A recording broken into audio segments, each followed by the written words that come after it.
Hello and welcome to another episode of What We Should Have Learned in School.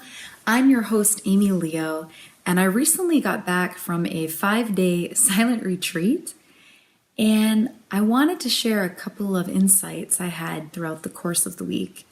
The first one was there was 1,500 people, so that's 1,500 people at this retreat. So it was one of the biggest things I've ever gone to in the field of, I guess we'd call it personal development or spiritual growth or something like that. And one of the things that really stood out to me is how personal we all tend to take the things that we witness in the course of our lives. We take it personal as if it's something we caused, or we take it personal as if we're a victim. And how the retreat was set up, I say this because how the retreat was set up is that there were 2 sessions a day basically where folks could ask questions of the teacher. And almost every question over the course of 5 days, 2 times a day, so 10 sessions, lasting almost over 2 hours every time, involved different individuals coming up and being really paralyzed by their brains, basically, by their perception of the world, by their feelings of what has happened to them in the past, their fears of the future, their anger with the state of mind they currently were in at the moment, their desire to feel or experience anything other than what they were currently feeling. And so much of this was irrelevant. As I've said, the past has passed. It's called past for a reason. To continue to dive back in there in the present moment only really contaminates the present moment for folks. And I see this in my practice a lot. When I'm speaking with a new client, and let's say that they're in a pretty good mood, they're having a pretty good day. Now, if I'm to ask them to relive the traumas of their childhood or things that have happened to them, what do you think is going to happen? Their mood is going to plummet. They're going to be back in that space of fear and pain and anxiety and suffering. And the only reason that they would experience that is because they bring the past memories through time. So if I didn't ask them to tell me about what had happened to them, and they came into the office already in a good mood, they weren't thinking about the past, and I asked them to think about the past, I'm really doing a disservice to them in that moment. Now, there are times when folks will come to me and they themselves will bring up the past. And I'll listen. And yet, I never try to work with someone to fix something that's happened in the past, because we can't really do that. We can only work together, explore what's going on behind the hood of the human experience, explore what the present moment holds, explore who they are right now in this moment, and I always go back to the mechanics of what it is to be a human being. I always go back to the principles, because that's where a lasting sense of understanding and grace and change tends to come from, in my experience. Now, I'm not dissing any psychotherapists or mental health counselors out there that use the method of going into the past. There are people doing great work everywhere. But for me, and what I've seen about the human condition, is it tends to do more harm than good. And so, and largely that's because it's feeding into the reality of that personalization of, we're so obsessed in this culture with blaming people, places, or things, shaming people, places, or things.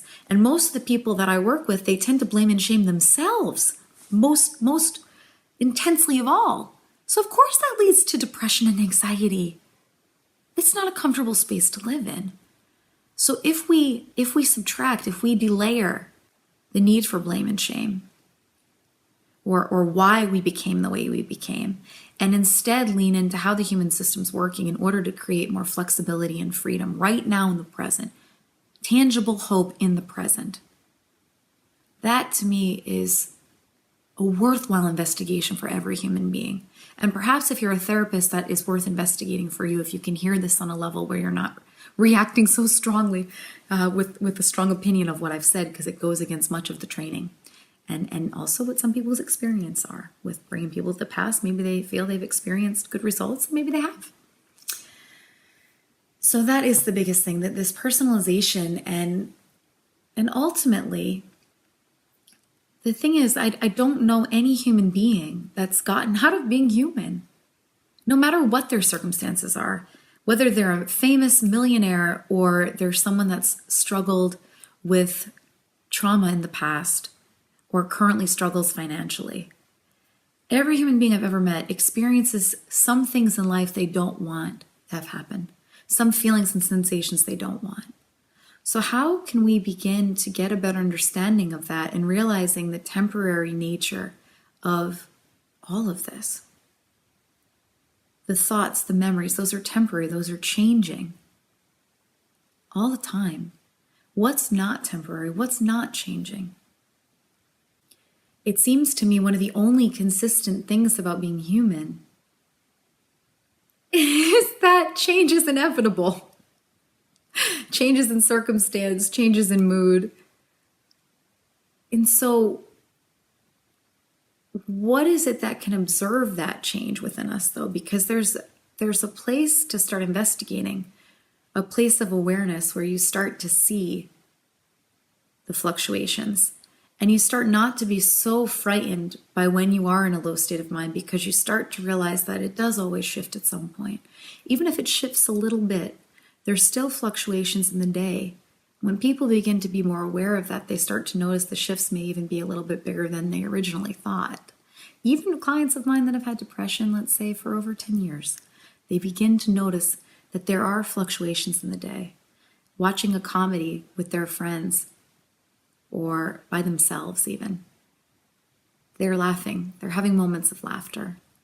Or they're having moments where they're not so caught up in the sensation of being depressed and feeling hopeless. Our world is so loud and noisy and so opinionated that I really invite you to play around with this notion of being still. Play around with this notion of just observing what's going on within yourself. If you start to do this, that's already a broader perspective than most human beings on this planet ever have. They're so pulled by the thoughts and impulses in their head that there's no space. They don't realize that it's thought in the moment. They think it's reality in the moment. And so another reason why I wanted to talk about this subject is because there are a couple areas for me that are quite sticky still. And one is around music, and I'm auditioning for The Voice of Finland. And before the retreat, I really took that very seriously, right? This has been my childhood dream. I have a lot of thinking, a lot of fear, a lot of hope, a lot of desire in singing.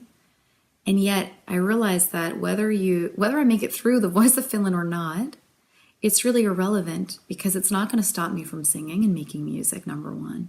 And number two, when we're so obsessed about reaching goals as a mean for happiness, there's always going to be another goal in front of us and another goal in front of us.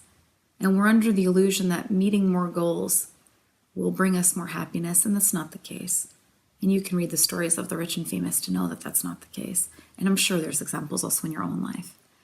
Things that were so important to you when you were 15 are not so relevant now. So we ourselves as a person are changing. So what is consistent? What has stayed with you from the age of 5 to now? Your personality's probably changed. Your life goals have probably changed. Your opinion about the world has probably changed. A whole host of beliefs have probably changed. What you believe right now, your big problems right now, or your big goals, will probably not be the same as what they'll be in 10 years. So 10 years from now, you might look back and completely forget some of the problems that you felt that you had right now. So I keep inviting you into this space of greater neutrality. and just detaching just a little bit from our personal stories and the impulse to take everything so personally. What someone says or doesn't say, what thoughts come into your head, what thoughts don't come into your head, what your mood is, what your history is. We make it so personal. And what if that really isn't the case? Life just is. Things happen in life we can't explain. Things happen in life where there's not a victim and there's not a perpetrator and there's no reason why. Certainly, there's nothing within you to blame. Because we couldn't have known what we know now about things that we feel bad about in the past. We didn't know.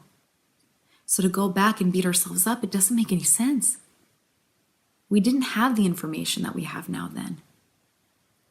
We perhaps didn't have the spaciousness to make clearer decisions then. Perhaps our reality bubble was so skewed and filled with muck and anger and depression or sadness or ego or righteousness that we really couldn't see clearly or make clear decisions. But that's all in the past, and that's the exciting piece. There's always the opportunity for a life-altering insight to occur and for you to lean into this new way of being in the world, this more neutral way of being, this much more scientific way of being in the world. So that was a lot today, but yeah, I really invite you to start noticing when you're speaking with other people how personal you take things, and it's easier sometimes to see in other people. So start walking around your job and noticing how people are so engaged in their own story and they think that you care as much as they do. And you don't. And perhaps when you're telling people your personal story, it's kind of the same thing where they're not really as invested or perhaps sometimes even interested in your version of events as you are.